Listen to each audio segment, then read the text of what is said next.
Cara, se você não conseguiu aprovar suas peças piloto até junho, julho, esquece, porque agosto já tem que estar produzindo para em setembro você estar lançando. Então, as grandes marcas, elas trabalham até 1 ano de antecedência. Tem pequenas marcas que conseguem, às vezes, de uma semana para outra, realizar. Às vezes, a gente acha que é difícil encontrar uma costureira. Você falou para mim que quando iniciou, você entregava tudo na mão de uma costureira, né? E esse erro é o que eu mapeei até pelos meus seguidores, pelas minhas alunas, é o maior erro cometido de quem tá iniciando uma marca. É ir direto na costureira. Porque, por ser leigo, não tem o conhecimento que precisa de uma ficha técnica, de uma modelista, de um estudo de encaixe, de comprar o tecido e fazer o acabamento. Então, às vezes, a gente acaba sobrecarregando a última da cadeia. Ela tem que receber a parada cortada. Ela fecha a peça. Ela tem que fechar a peça. E os profissionais que você estava dizendo, né, que às vezes a gente consegue na PL colocar baixa escala, os profissionais também que eu acabei garimpando no mercado, eles fazem para tudo. Então, por exemplo, o corte. Você deu o exemplo, né, de vai ser R$30 o corte, você vai pro fim da fila. Eu tenho um cortador, por exemplo, foi um achado, assim, mas eu garimpei. Ele cobra R$180. Independente se você for cortar 30 ou se você for cortar 500. Então, quem vai decidir é você. O corte dele é R$180. Ele faz. Só que o que você precisa levar em consideração? Vocês estão ouvindo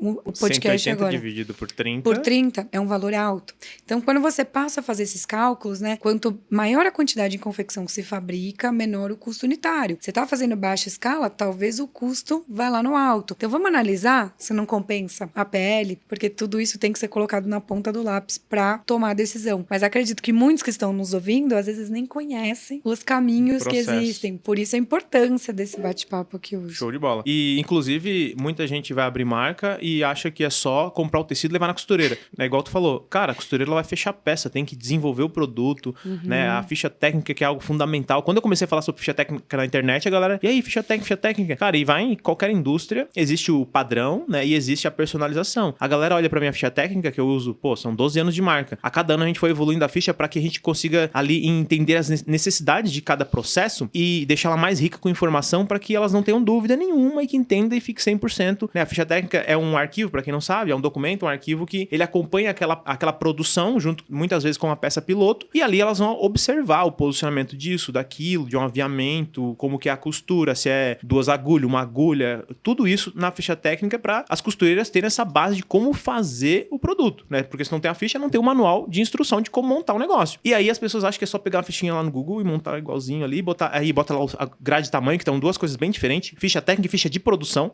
são 2 coisas diferentes. Ficha técnica é o documento técnico com as informações, o manual de instrução. A ficha de produção é como se fosse a nota fiscal do móvel lá, porque vai vir ali a descrição de todas as quantidades que a gente vai cortar e tal, são coisas diferentes e que pra muita gente tá começando. Entenda que, claro que a gente vai falar de marca, é algo complexo, não é só o produto, a gente tá falando do produto, né? Primeiro tem que ter toda a parte criativa da marca, já falamos em outros episódios aqui, né? Criativa, e se for só, né, leva na costureira e faz aqui, copiando a marca do fulano, a costureira vai te falar o seguinte: tu quer fazer essa peça? Tem uma amiga aqui que ela é modelista, vai lá e ela tira a modelagem. Legal, mas aí vai ser aquela modelagem igual a da outra marca, então às vezes tu quer fazer algo diferente, um ajuste, né, tu quer vir uma ideia, aí vem a estilista. A estilista ou o estilista é fundamental para uma marca criativa. Não é que é indispensável, mas quem tá começando não tem o recurso necessário para contratar uma estilista. A modelista, ela é essencial, porque senão a peça não fecha, o produto não vai ficar de acordo com o que precisa para produzir. Mas quando a marca já tem a condição necessária, é legal, sim, ter uma opinião e ter um desenvolvimento feito por um estilista, porque é algo que você consegue criar peça, desenvolver peças, né? E é isso, tem que ter uma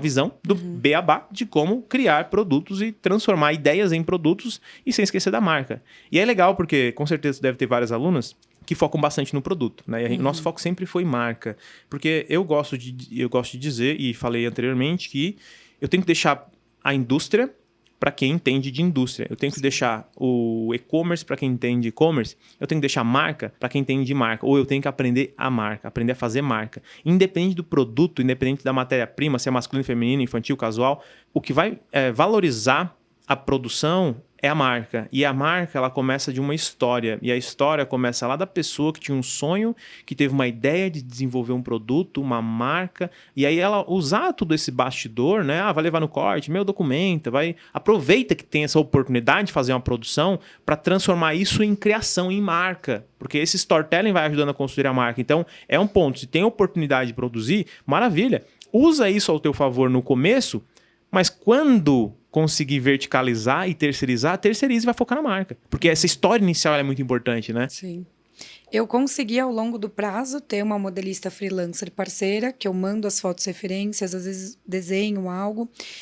Tenho a piloteira de confiança, o cortador e as oficinas. Então, acaba que, eu falo, né? Eu costumo dizer, é que nem aprender a dirigir. Quando a gente vai para autoescola, a gente não tem noção. Quando vai fazer a confecção terceirizada, é a mesma coisa. Só que quando você faz 10 vezes, 20 vezes a mesma coisa, fica fácil. Mas uma coisa precisa ser dita, que você frisou muito importante da ficha técnica. A ficha técnica, junto com a piloto, a função delas qual que é? Fechar o circo para não ter erro. Então, num processo de terceirização como esse, que você vai contratar separado, se você não tiver uma boa ficha técnica, desde grampear a etiqueta de composição, cara. Porque senão chega lá na oficina de costura, vem com a etiqueta trocada, o blazer com uma etiqueta, o short de linho com outra etiqueta.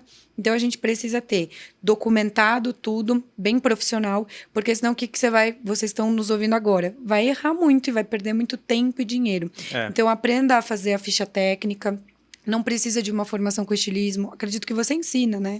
Dentro do seu curso. Dentro da comunidade tem um curso sobre estilista, sobre modelagem, para entender sobre isso e conseguir terceirizar, né? Porque se quer se especializar, vamos comparar, né? Como que se aprende a ser uma estilista? É algo bem complexo, né? São anos de estudo, mas eu acredito e eu ensino e direciono que todo dono de marca tem que conhecer do processo. Sim. Porque se a estilista fala que é X, eu tenho que entender que é X e não 2X. Se a modelista fala, eu tenho que entender. Então, mergulhar, emergir nesse processo e estudar com quem tem experiência, estar também nas fábricas, cara, é muito importante. Porque eu só evoluí, como marca, eu evoluí estudando muito o mercado, estando dentro do ponto de venda do lojista multimarca, vendo feedback, o que vende, o que não vende. E na parte de produto, Marcela, eu tava dentro da fábrica. Sim. Eu ia levar tecido lá e eu ficava... Eu tenho um fornecedor de calça que ele era um coordenador de produção.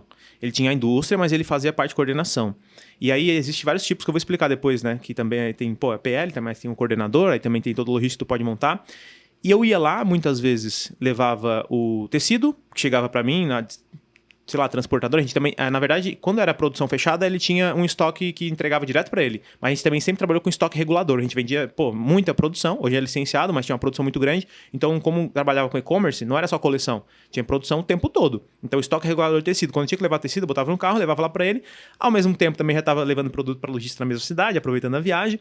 Passava na volta para pegar produção também às vezes. E quando eu passava na volta, 6 horas da tarde, né? Todo mundo já tinha saído, e aí ficava eu até 9 horas da noite com ele trocando ideia. E aí mostrava a máquina, fazia isso, fazia aquilo. E isso foi me dando muita informação. Isso foi me trazendo essa bagagem que a grande maioria das pessoas que estão nesse universo, principalmente com marcas hoje em dia, não vivenciaram. E precisam vivenciar também. Quando tiver oportunidade, vai pesquisar, vai para dentro da fábrica, vai conhecer. Porque isso vai dando visão também do que fazer, de qual decisão tomar, qual produto dá para fazer. Porque às vezes a gente quer fazer um produto... Já deve ter visto muita aluna que chega aquele produto, eu quero fazer isso aqui. A gente olha e fala assim, tem certeza? Porque eu chegava com os produtos em alguns fornecedores e falava assim, cara, até fácil, mas para quando?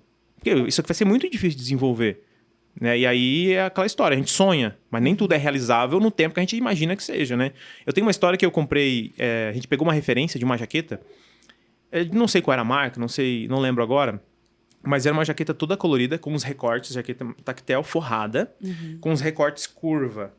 E ela tinha 5 cores, imagina o tanto de recorte, era algo bem diferente. E aí eu mandei a foto pro meu fornecedor, que era muito bom, eu acho que era o melhor fornecedor que até hoje, que fazia aquele tipo de produto com microfibra e tal, as melhores costuras, ali a etiqueta muito perfeita. E aí eu mandei a foto para ele e falou, cara, eu faço, legal, comprei 5 rolos de tecido para fazer aquela peça. 5 rolos de microfibra, que era 5 cores, e mandei os tecidos para lá para ser a piloto. Ficou 3 meses no saiu essa piloto, porque era muito difícil. E ele era o cara que era modelista ali e tal, e não saiu. Aí eu peguei e desisti, porque aí passou o timing do inverno, chegou no verão com 500 metros de pano, um de cada cor, transformei tudo em bermuda.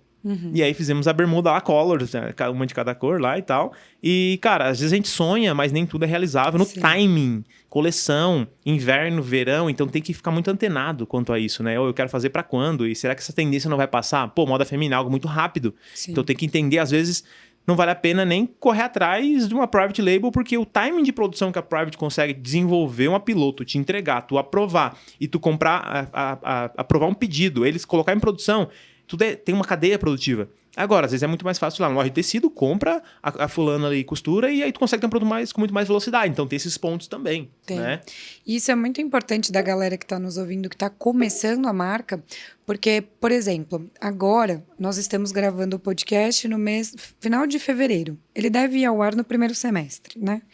É o momento onde você tem que estar pilotando o verão 2025.